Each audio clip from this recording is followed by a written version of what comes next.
Hello everyone. तो सबसे पहले आप सभी को गुड इवनिंग एंड जय हिंद। मैं विवेक आप सभी का स्वागत करता हूं Exampur defence warrior YouTube channel पे। कैसे आप सभी लोग? बढ़िया।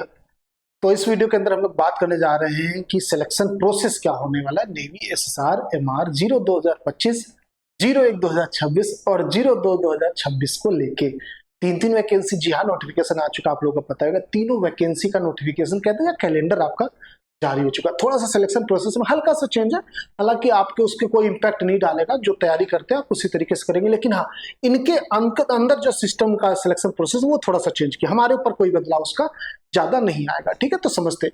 सबसे पहले ये ऑफिशियल वेबसाइट, यहाँ पर नोटिफिकेशन आया, आप सभी लोग जाके देख सकते हैं। ठीक है, आइए हम समझते हैं सबसे पहले सिलेक्शन प्रोसेस क्या होता था। हमारा जो सिलेक्शन प्रोसेस, सबसे पहले स्टेज 1 होता था रिटन, और ये रिटन हमारा ऑनलाइन एग्जाम होता था, सबको पता है। स्टेज 2 के अंदर पीएफटी होता था, फिर रिटन, फिर आपका मेडिकल उसी दिन होता था। और स्टेज 3 मतलब वही ज्वाइनिंग जाने होता था, तो डॉक्यूमेंट वगैरह लेके जाते थे, डॉक्यूमेंट वेरिफिकेशन। ओके, ये आपका सिलेक्शन प्रोसेस है।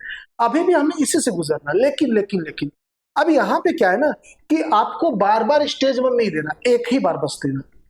अगर आप एक बार स्टेज 1 दे देते हो, तो बाकी तीनों वैकेंसी के लिए अगर एलिजिबल हो डेट ऑफ बर्थ के साथ, तो आप तीनों को बारी बारी सिर्फ स्टेज 2 दोगे, स्टेज 1 आप नहीं दोगे। क्लियर है? यानी कि अब समझेंगे।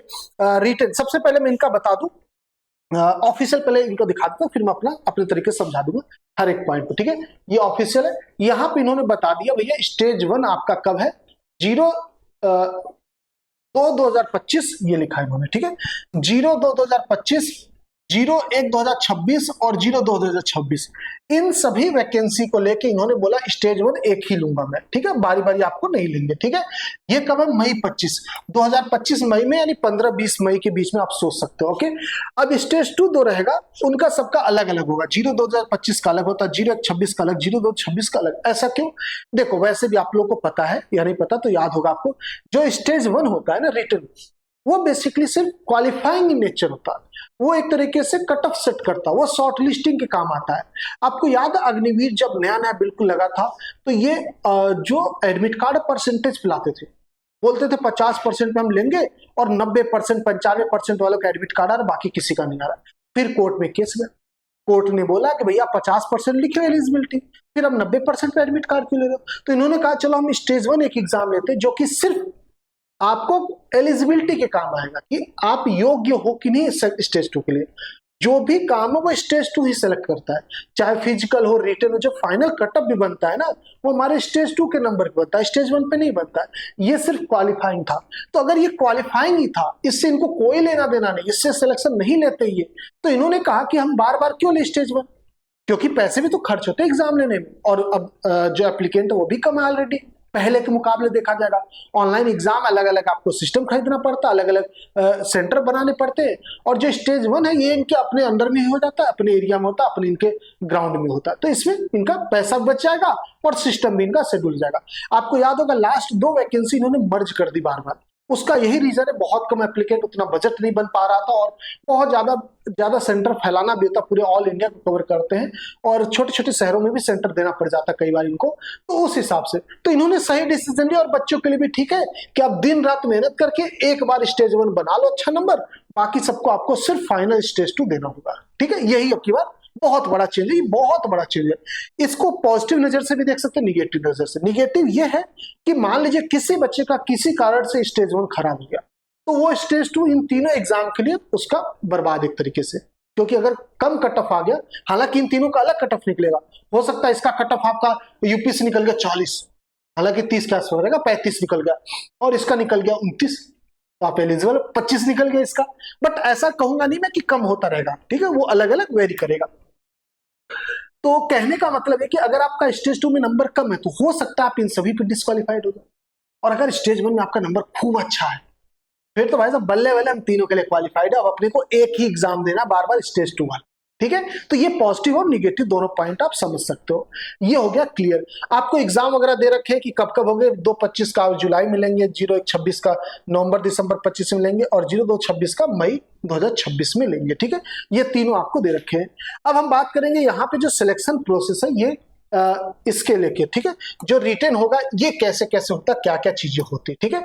तो देखो सबसे पहले आपका यहाँ पे रिटर्न होता है, आपको पता है रिटर्न के अंदर अगर मैं एसएसआर की बात करूंगा और एमआर की बात करूंगा, तो एसएसआर और एमआर, एसएसआर में आपके 100 क्वेश्चन आते बाबू, एमआर में आपके 50 क्वेश्चन आते, ठीक है।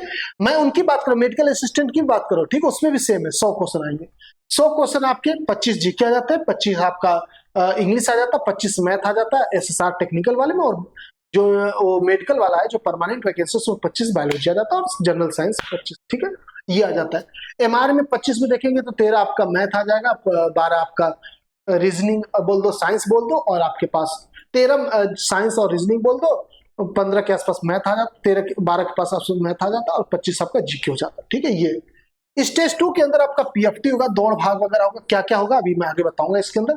यहाँ पे वापस से रिटर्न होगा, जो यहाँ पे रिटर्न है ये रिटर्न दोनों सेम ही होते हैं, बस ये हमारा ऑनलाइन मोड होगा बाबू, और ये हमारा ऑफलाइन मोड होगा। ऑफलाइन क्या होता है, इनके सेंटर पे, इनके अपने जहां पे इनका कैंप वगैरह होता है वहां पे जाना होता है, तो इनका थोड़ा सा पैसा बच जाता है और ईमानदारी से एग्जाम कंडक्ट करा पाते हैं, ठीक है। ये तो है थोड़ा सा ऑफलाइन होगा, और यहाँ पे निगेटिव मार्किंग नहीं होती बाबू, यहाँ निगेटिव मार्किंग होती है 0.25 की, 1/4 की, ठीक है। ये आपका ध्यान रखेंगे। पीएफटी में क्या क्या चीज होगी, मेडिकल में क्या क्या होगी, अभी हम बात करते हैं, और फिर फाइनल सिलेक्शन आपका डॉक्यूमेंट वेरिफिकेशन के साथ हो जाता है। अब देखोगे अगर रिटन की बात करेंगे सब्जेक्ट की, तो यहाँ पे आपके पास मैथ 25 आ जाता है, इंग्लिश 25 आ जाता है, साइंस 25, जीके 25। अगर मैं इसकी मेडिकल असिस्टेंट वाले की बात करूँ, मेडिकल असिस्टेंट नहीं मेडिकल वाले की बात करूंगा, तो यहाँ पे मैथ की जगह आपका बायोलॉजी आ जाता है 25 और कुछ भी, बाकी सब सेम होता है, ठीक है, सेम आपको पढ़ना है। एमआर की बात करेंगे तो यहाँ पे 12 आपका मैथ, 13 साइंस, इसमें रीजनिंग के भी कुछ क्वेश्चन डाल देते हैं, 25 आपका जीके हो जाता है, ठीक है, क्लियर है। आगे बात करेंगे फिजिकल क्या क्या होगा। फिजिकल के अंदर मेल और फीमेल दोनों के लिए, हाइट भी बता देता हूं अभी, तो 6.5 मिनट में आपको दौड़ना है 1600 मीटर, 8 मिनट में आपको दौड़ना है 1600 मीटर फीमेल के लिए, 6.5 मिनट आपका मेल के लिए। स्क्वाट यानी उठक बैठक 20 मेल करेंगे, 15 फीमेल करेंगे, पुशअप 15 मेल करेंगे और 10 फीमेल करेंगे, बेंट नी 15 मेल करेगा और 10 फीमेल करेगा। ये आपका फिजिकल क्राइटेरिया रहेगा। उसके बाद आपका रिटर्न होगा फेज 2 में। और हाइट वगैरह की बात करेंगे तो 157 सेंटीमीटर ये आपकी हाइट मांग रहे हैं, ठीक है, 157 सेंटीमीटर मेल फीमेल सभी लोग। 77 सेंटीमीटर प्लस 5 सेंटीमीटर एक्सपेंशन के साथ आपका चेस्ट होगा, 6x6 आपका आई मांगते हैं, ठीक है। मेडिकल के अंदर आपका हाइट वेट चेस्ट ये चेक हो जाता है, हेल्थ टेस्ट होता है, फिजिकल टेस्ट होता है, प्राइवेट पार्ट टेस्ट, ये सारी चीजें होती है। तो मेरे हिसाब से आपको समझ में आ गया होगा पूरा सिलेक्शन प्रोसेस अच्छे से। ओके, कोई डाउट होगा तो कमेंट कर देना, आपको इस पे मैं अलग से एक्सप्लेनेशन कर दूंगा। अब बता दूं आप सभी लोग अगर इसकी तैयारी करना चाह रहे हो तो आपको एक बात तो समझ में आ गया होगा कि यहाँ पे स्टेज 1 ही सब कुछ है ना। स्टेज 1 में अगर नंबर बढ़िया है तो आपके लिए बल्ले बल्ले, नहीं तो वही दिक्कत कर देगा। तो स्टेज 1 की तैयारी करिए, बहुत कम टाइम है हमारे साथ विक्रांत बैच के साथ, ठीक है। विक्रांत बैच आप सभी लोग आज ही परचेज कर सकते हो, बिल्कुल फ्रेश बैच आज ही निकला अभी। इसकी जो क्लासेस है 5 अप्रैल बोला गया, बट 1 अप्रैल से हम लोग बहुत फास्ट फॉरवर्ड तरीके से क्लासेस स्टार्ट कर देंगे और 25 मार्च से ये वीडियो इसके बैचेस के अंदर जाने लगेगी। यानी जिसको भी लेना है 25 मार्च से पहले पहले कोर्स ले लीजिए, क्योंकि जो छोटे मोटे टॉपिक होंगे 25 से 1 के बीच में खत्म कर देंगे, फिर आप बाद में रिकॉर्डिंग झूठे देखोगे। तो लाइव लेना तुरंत अभी ले लो, ठीक है।